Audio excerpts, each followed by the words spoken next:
വിരകൾ തന്നെ പലതരമുണ്ട്. അത് കൂടുതലായിട്ടും കാണുന്നതാണ് ഈ പിൻവേം, ക്രിമി. നമ്മുടെ നാട്ടിലൊക്കെ ക്രിമി എന്നാണ് പറയാ. അപ്പൊ പിൻവേം, പിന്നെ കാണുന്നതാണ് ഉരുളൻ വിര, അതാണ് റൗണ്ട് വേം. പിന്നെ കാണുന്നതാണ് കൊക്കപ്പുഴു, ഹുക്ക് വേം. പിന്നെ നാടവിര, ചാട്ടവര, വിഗ് വേം എന്നൊക്കെ പറയും. അതൊക്കെ ഉണ്ട്. അപ്പൊ കോമൺ ആയിട്ടുള്ള ഈ പിൻവേം എന്നാണ് അത്, അഥവാ ക്രിമി.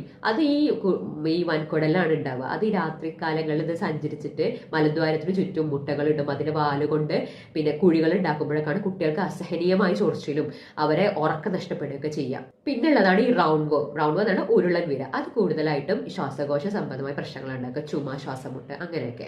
പിന്നെ കുടലിലെ തടസ്സങ്ങളും പിന്നെ ഈ വയറ് സ്തംഭനം, അങ്ങനത്തെ പ്രശ്നങ്ങളൊക്കെയാണ് ഈ ഉരുളൻ വിര, റൗണ്ട് വേം ഉണ്ടാക്കുക. പിന്നെ ഇതാണ് കൊക്കപ്പുഴു, ഹുക്ക് വേം. ഹുക്ക് വേം എന്ന് പറഞ്ഞാൽ വിളർച്ച, പിന്നെ പോഷകക്കുറവ്, പിന്നെ ഇസ്നോഫീലിയ എന്ന് പറഞ്ഞ കണ്ടീഷൻ ഉണ്ട്. അതൊക്കെയാണ് ഹുക്ക് വേം ഉണ്ടാക്കുക. ചിലപ്പോൾ ഈ വിശപ്പ് കുറവ്, അതേപോലെ വയറിളക്കം, വയറുവേദന അങ്ങനെയൊക്കെ വരികയാണെങ്കിൽ ചിലപ്പോൾ അതിന് കാരണം ഈ കൊക്കപ്പുഴുവോ ഹുക്ക് വേം ആവും. കുട്ടികൾക്ക് വിരയുടെ മരുന്ന് കൊടുക്കുന്നതിനോടൊപ്പം തന്നെ അവരുടെ കുറച്ച് ശീലങ്ങളിൽ നമ്മൾ മാറ്റം വരുത്തണം. ഒന്നാമതായി, നഖങ്കടി ശീലമുള്ള കുട്ടിയാണെങ്കിൽ അത് മാറ്റാൻ നോക്കുക.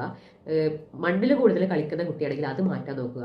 പിന്നെ മധുരം കൂടുതൽ, ചോക്ലേറ്റും അതേപോലെ മധുരം കൂടുതലുള്ള സാധനങ്ങൾ കഴിക്കുന്ന കുട്ടിയാണെങ്കിൽ അത് മാറ്റാൻ നോക്കുക.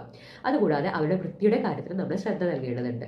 കുട്ടികൾ ഉപയോഗിക്കുന്ന വസ്ത്രം, അവരുടെ അടിവസ്ത്രം ചൂടുവെള്ളത്തിൽ കഴുകിയിട്ട് വെയിലത്ത് നന്നായിട്ട് ഉണക്കണം. വെയിലുണ്ടെങ്കിൽ വെയിലത്ത് തന്നെ ഉണക്കണം. പിന്നെ അവർ കിടക്കുന്ന കിടപ്പ്, വിരിപ്പ്, പുതപ്പ് അത് ആഴ്ചയിൽ 2-3 തവണയെങ്കിലും മാറ്റണം. പിന്നെ നഖം കടിക്കുന്ന കുട്ടിയായാലും അല്ലെങ്കിലും നഖം റെഗുലർ ആയിട്ട് വെട്ടിക്കൊടുക്കണം. കാരണം അതിൻ്റെ ഉള്ളിൽ അഴുക്ക് മാറ്റണം. വെട്ടിക്കൊടുക്കുന്നതിന് അഴുക്ക് മാറ്റണം.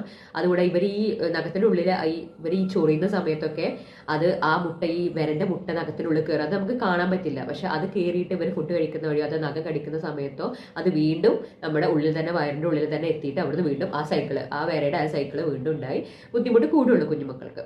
അപ്പൊ അത്തരം കാര്യങ്ങൾ ശ്രദ്ധിക്കുക.